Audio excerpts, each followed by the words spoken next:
with Rabbi Chaim Dalfin. This is the second part of an interview on our program, Meaningful Interviews.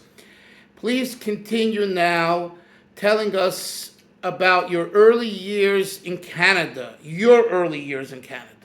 Yeah. Wait, the story, you have to hear the end of the story with the Shiva. Oh, I'm sorry. Yeah. Continue.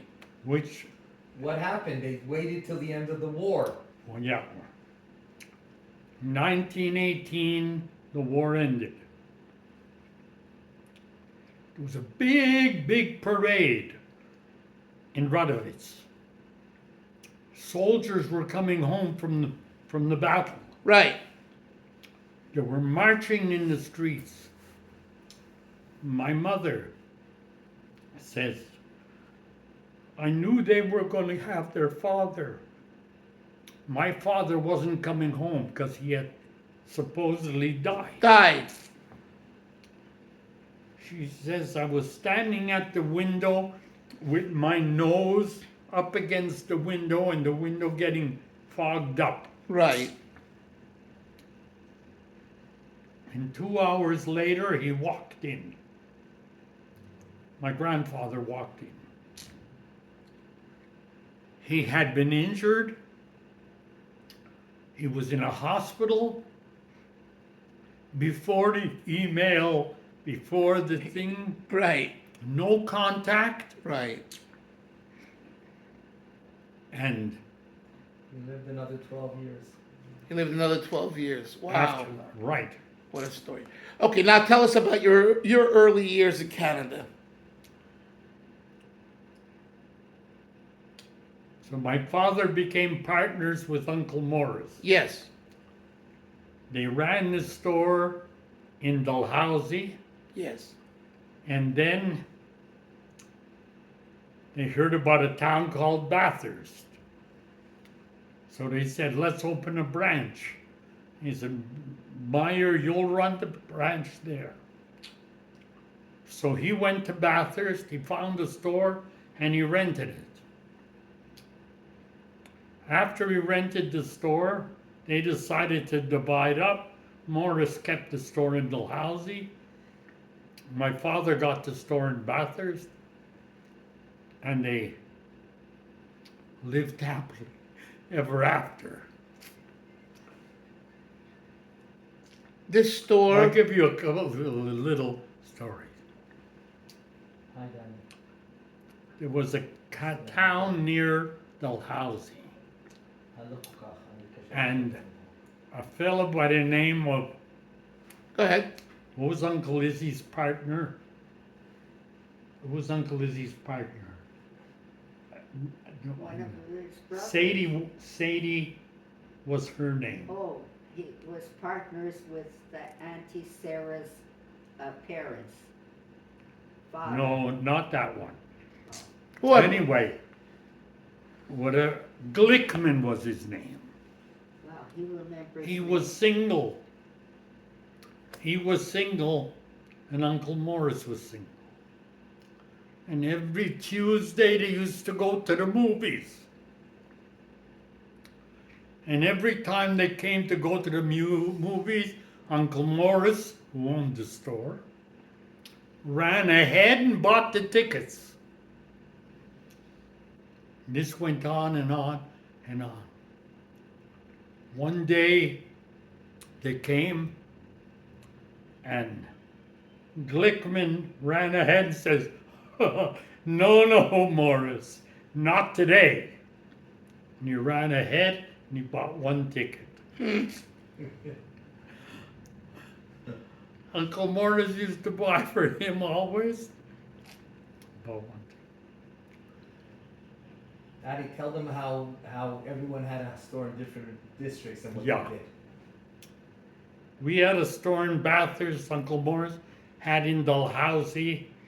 By the way, these were all mill towns. They all had mills where they used to manufacture paper. There was lots of lumber there. Mm-hmm. And so there was a mill in Bathurst, there was a mill in Dalhousie, Anti-Regina, Rivka. who married Uncle Julius, had a store in Campbellton. Campbellton was 16 miles from Dalhousie.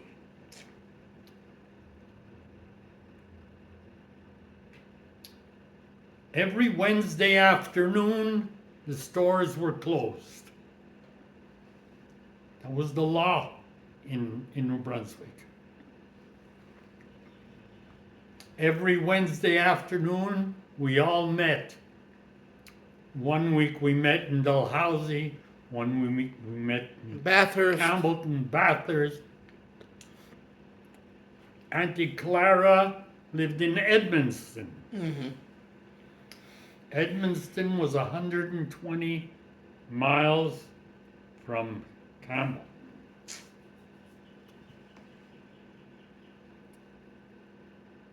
She was partners with Uncle Joe Yossel. And they had a fight. And they didn't talk for a long time. But they never involved the kids.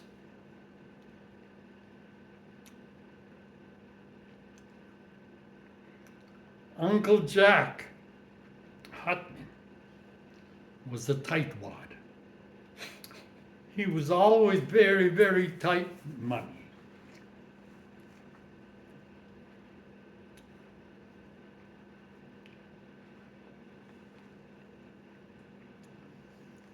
Every time I came from Bathurst to Montreal to visit our parents, we passed through these towns, stopped in Campbellton, stopped in Dalhousie, stopped in Edmundston. Remember once I came, and I'm going to the store in Edmundston where Uncle Jack was. The store was full of customers. What do? You're at your uncle's store. Took off my jacket, I started to serve customers.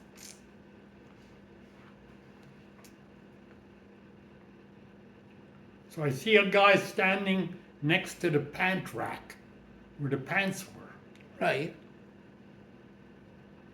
I go over and I look at the pants and I see there's no cost mark. We used to mark all our clothing with the cost in Hebrew. Oh, yeah. Aleph, Bet, Gimel, Dalet was our code. Right. Here I take out a pair of pants, Stay good. no code. Right. Why is there no code? Because it doesn't cost nothing. Why doesn't it cost nothing? Because he buys from Peerless Clothing who sold suits with 2 pair of pants. Ah. 1 pair of pants they hung on this rack with the suit. And one. 1 pair of pants went on the pant rack. Pants were about $9.95. Take the pants. The guy says, yes, I'll take them. I go to the Cashier. to the cashier. Who's the cashier? Uncle Jack. Right.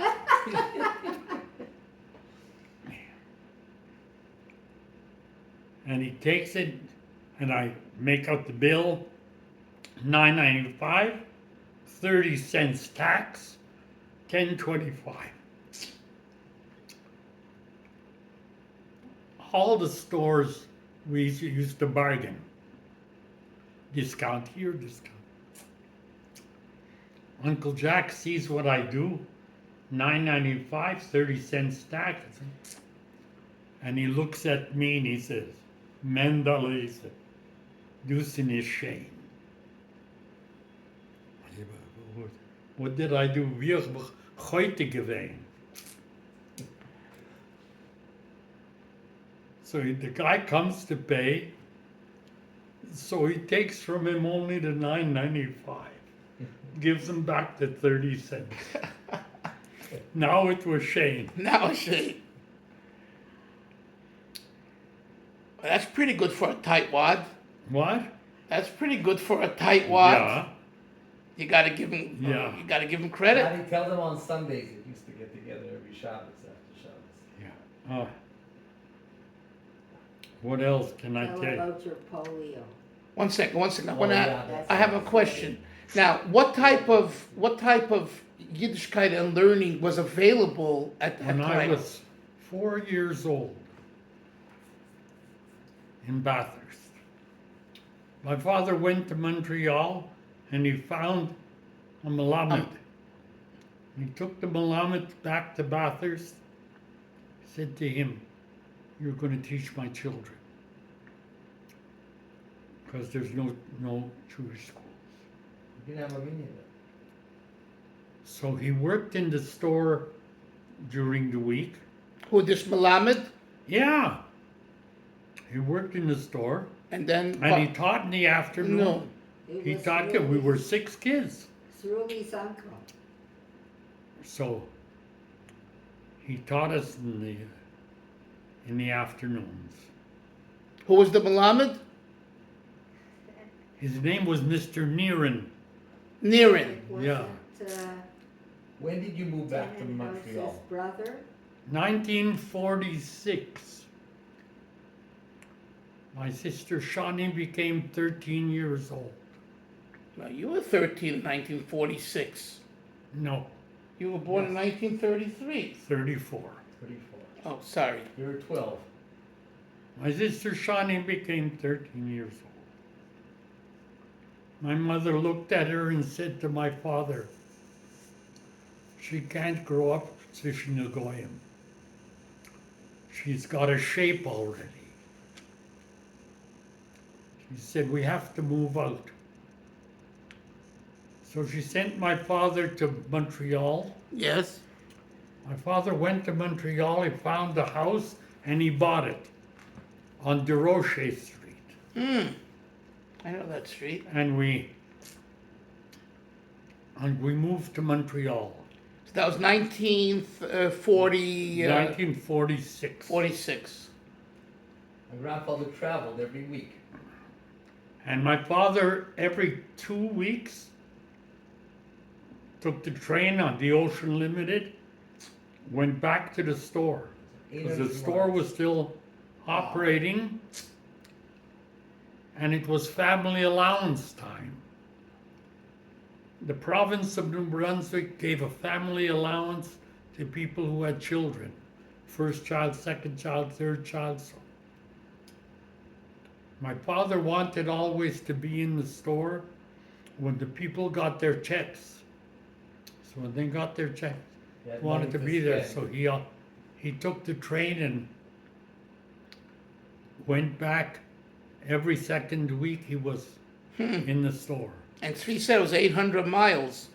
Yeah, yeah. An overnight. It was an overnight train. You used to fly, Yes. travel Right. first class We got through on the Right. whole night and come in the morning. I Right. used to sleep on the train. Yeah. Daddy, tell them where you learned to Lubavitch. What years? One second. Hold on.